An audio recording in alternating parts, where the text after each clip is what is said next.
Kemudian peran politik sejak dulu ketika masa penjajahan, para ulama di depan merebut kemerdekaan dari penjajah Belanda maupun Jepang.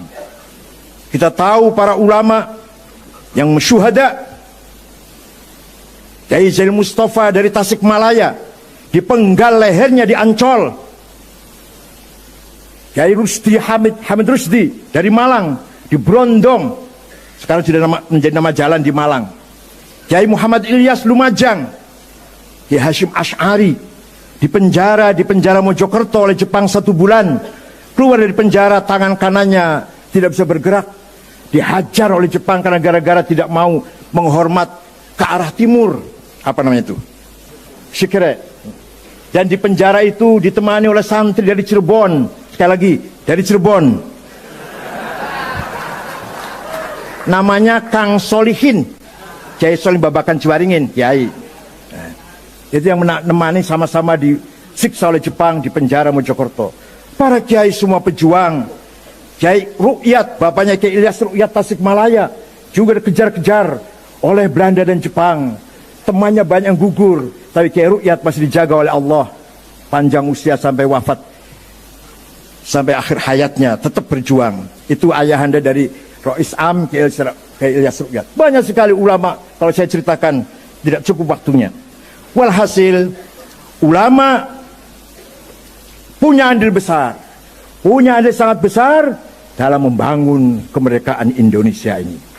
Kemudian setelah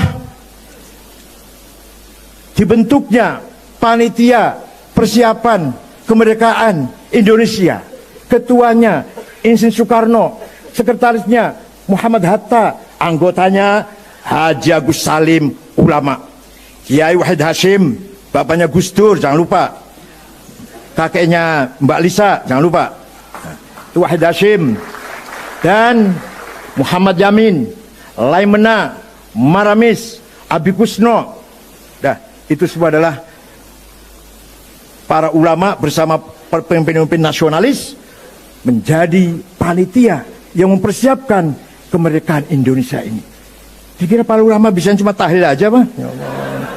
Tahlil pinter, berjuang pinter. Kemudian tahun 45 merdeka, 17 Agustus 45 merdeka.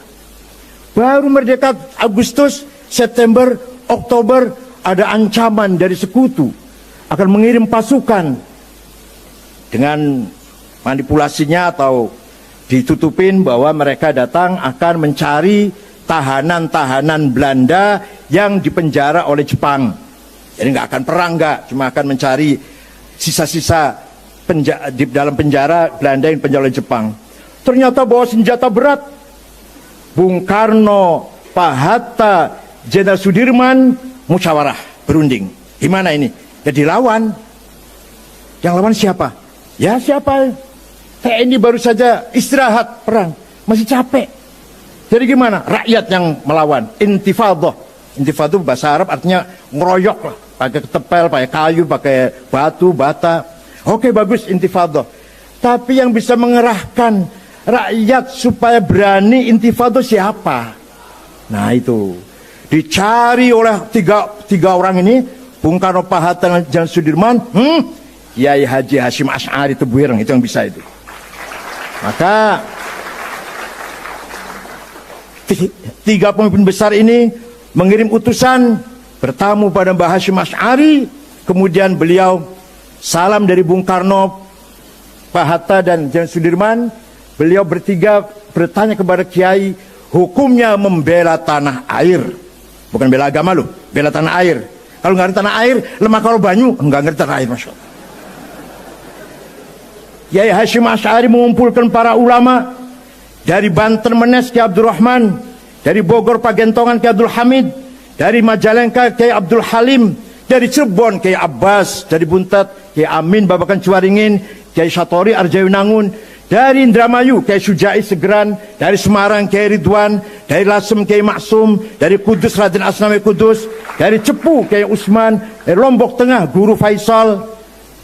Bertemu tanggal 20 di Tebuireng sampai tanggal 22 Oktober keputusannya bahwa membela tanah air hukumnya fardhu ain.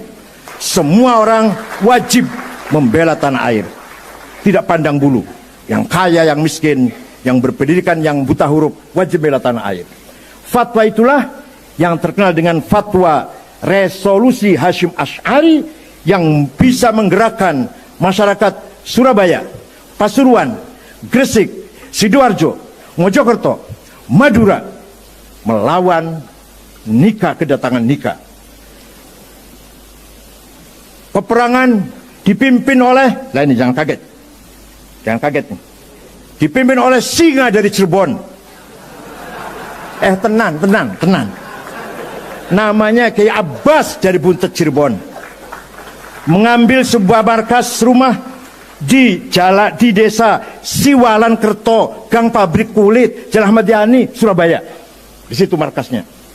Peperangan terjadi, korban sangat banyak, tapi alhamdulillah kita menang. Kiai Abbas Buntet menjatuhkan pesawat 3, hanya dilempar dengan biji tasbihnya. Percaya silahkan, enggak apa-apa.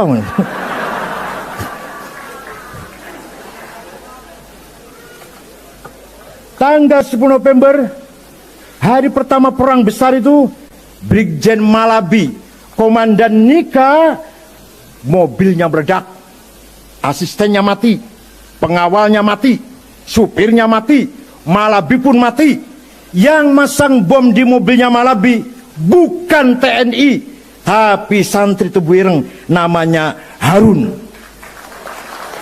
Sayang, Harun tidak lari, bahkan mendekat ingin tahu hasilnya seperti apa, dikira mercon.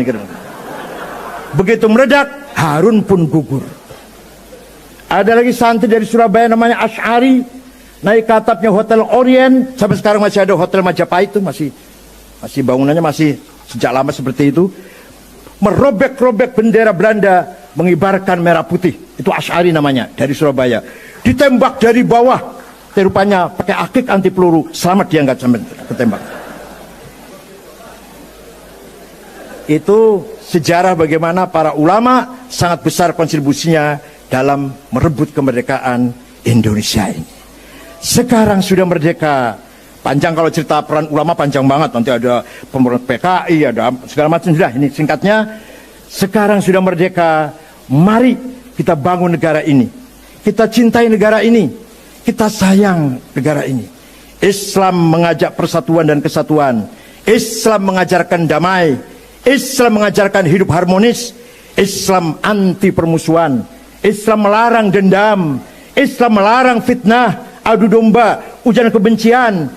Islam sangat memerintahkan kita berhati besar.